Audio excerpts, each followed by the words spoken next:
বাংলাদেশে ওসমান হাদি খুন হয় গত বছর 12ই ডিসেম্বর। বেঙ্গল পুলিশের এসটিএফ, রাজ্য পুলিশের এসটিএফ এর হাতে দুজন গ্রেপ্তার হয়েছে। গাইস, শহীদ ওসমান হাদির প্রধান আসামি ফয়সাল করিমকে ভারতের পশ্চিমবঙ্গ থেকে গ্রেপ্তার করেছে ভারতীয় পুলিশ। গেল বছরের 12ই ডিসেম্বর ওসমান হাদিকে গুলি করে ফয়সাল করিম এবং আলমগীর, এই দুই প্রধান আসামি অপকর্ম করে দেশ ছেড়ে ভারতে পালিয়েছে। ভেবেছিল বাংলাদেশ থেকে পালাতে পারলেই তারা বেঁচে যাবে, কিন্তু ভারতের প্রশাসনের হাতে কাল তারা গ্রেপ্তার হয়।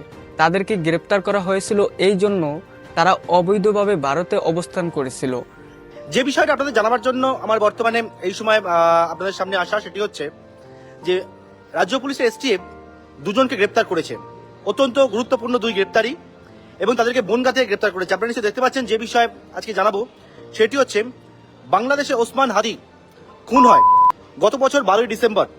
ওসমান হাদি বাংলাদেশে 12ই ডিসেম্বর ঠিক দুপুরবেলা 2:30 নাগাদ ফিরছিল যখন, তখন রাস্তার মধ্যে গুলি করে তাকে এবং গুলি করে খুন করা হয়। তো সেই ঘটনার পরবর্তীকালে দুজনের খোঁজে যখন বাংলাদেশে তাদের খোঁজ শুরু হয়েছিল, তাদের খোঁজ পাওয়া যায়নি। পরবর্তীকালে তাদের সন্ধান দেওয়ার জন্য একেবারে যে বিষয়ে অ্যাওয়ার্ড ঘোষণা করা হয়েছিল, বেঙ্গল পুলিশের এসটিএফ বা রাজ্য পুলিশের এসটিএফ তারা গতকালকে রাত্রিবেলা গোপন সূত্রে খবর পায় একটা, যে বনগাঁ সীমান্ত সেই জায়গায় দুজন বাংলাদেশি তারা অবৈধভাবে ভারতবর্ষে প্রবেশ করেছেন। প্রবেশ করে সেখান থেকে তারা রয়েছেন।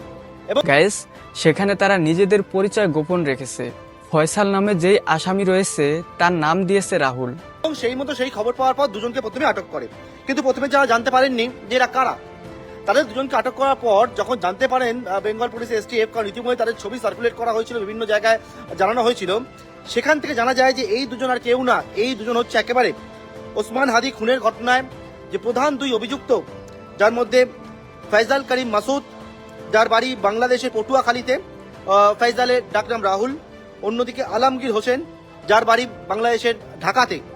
এই দুজন কিন্তু ওসমান হাদিকে খুনের পর তারা গা ঢাকা দেওয়ার জন্য বেআইনিভাবে অনুপ্রবেশ করেন, মেঘালয় সীমান্ত দিয়ে অবৈধভাবে ভারতে প্রবেশ করেন। তারপর ভারতের বিভিন্ন স্থানে বিভিন্ন জায়গায় তারা গা ঢাকা দিয়েছিল।